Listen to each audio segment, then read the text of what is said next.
ರಿಲೇಷನ್ನೇ ಜಾಸ್ತಿ ದೂರನೂ ಇಲ್ಲ, ಸ್ವಂತ ರಿಲೇಷನ್ನೇ. ನಾವು ಮಾವ ಮಗ ಅಕ್ಕನ ಮಗಳು ಅಷ್ಟೇ.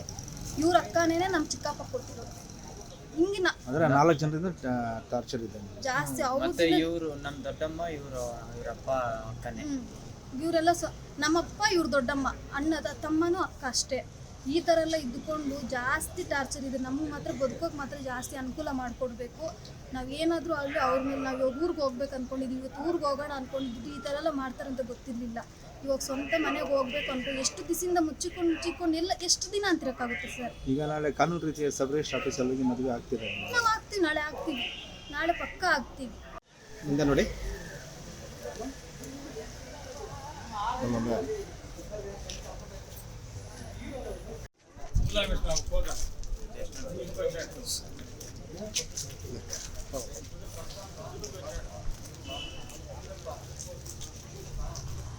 ತಿರ್ಕೊಂಡು ಹಿಂಗೆ ತಿರ್ಕೊಳ್ಳಿ ಆರಾಮಾಗಿ. ಹಾಕಿ ಅಣ್ಣ, ಅಣ್ಣ ಸ್ವಲ್ಪ ಹಿಂಗೆ ಬನ್ನಿ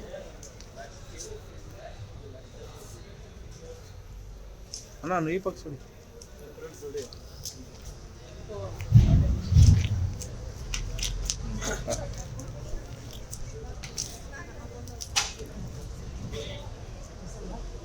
ವಂಶೋದಯ ಆಸ್ಪತ್ರೆಯಲ್ಲಿ 24x7 ಎಮರ್ಜೆನ್ಸಿ ಕೇರ್ ಲಭ್ಯವಿದೆ. ಆಘಾತ, ಹೃದಯಾಘಾತ ಅಥವಾ ಪಾರ್ಶ್ವವಾಯು ಆಗಿರಲಿ, ತುರ್ತು ತಜ್ಞರ ತಂಡವು ಅತ್ಯಾಧುನಿಕ ಉಪಕರಣಗಳೊಂದಿಗೆ ಅಗತ್ಯವಿರುವಾಗ ತ್ವರಿತ, ಪರಿಣಾಮಕಾರಿ ಮತ್ತು ಪರಿಣಿತ ಚಿಕಿತ್ಸೆಯನ್ನ ನೀಡುತ್ತಾರೆ.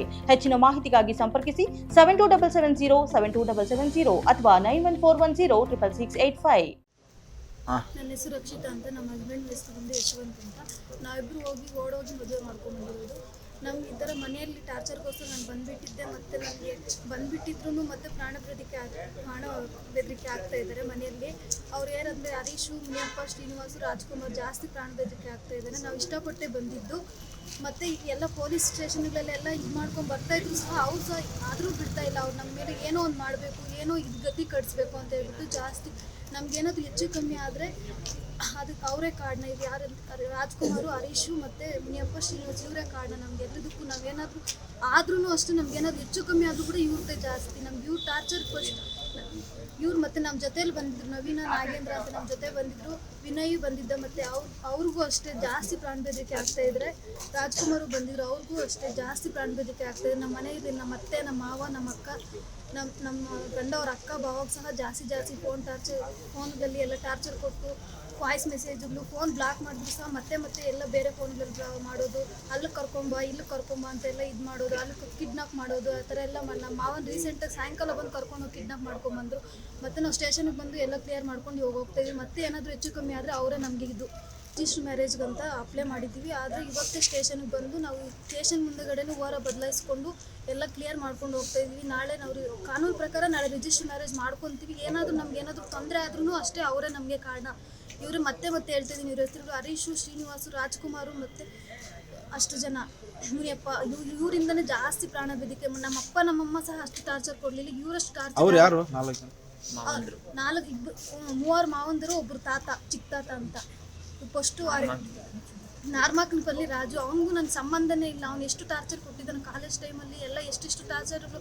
ಹಾಸ್ಟೆಲಿದ್ದರೆ ಹಾಸ್ಟೆಲ್ ಹತ್ರ ಇದ್ದೀನಿ ಬಾ, ಹಂಗೆ ಹಿಂಗೆ. ಇವಾಗ ಏನು ಹೇಳ್ತಾನಂದರೆ ಅವ್ನು ಬಿಡಿಸ್ಬಿಡೋಣ, ಅವ್ನು ಬಿಡಿಸ್ಬಿಟ್ಟು ಒಂದು ವರ್ಷನೇ ಆಗಲಿ, ಅವ್ನು ಮತ್ತೆ ನಾನೇ ಅವಳನ್ನ ಮದುವೆ ಮಾಡ್ಕೊತೀನಿ. ಈ ಥರ ಎಲ್ಲ ಬೆದರಿಕೆ ಆಗ್ತಾಯಿದೆ. ಈ ಥರ ಎಲ್ಲ ಬೆದರಿಕೆ ಆಗ್ತದೆ. ಅವನು 1 ವರ್ಷಕ್ಕೆ ಬಿಟ್ಟರು ಸಹ ನಾನು ಅವಳನ್ನೇ ಮದುವೆ ಆಗ್ತೀನಿ, ಅವನ ಹತ್ರ ಏನಾದರೂ ಬಾಧೆ ಬಿಟ್ಟು ಅವಳು ಬಿಡಿಸ್ಕೊಂಡ್ ಬನ್ನಿ ಅಂತ ಎಲ್ಲರಿಗೂ ಬೆದರಿಕೆ ಹಾಕೋದು, ಫೋನ್ಗಳು ಮಾಡೋದು, ಜಾಸ್ತಿ ಟಾರ್ಚರ್ ಕೊಡ್ತಾನೆ ರಾಜ್ಕುಮಾರ್.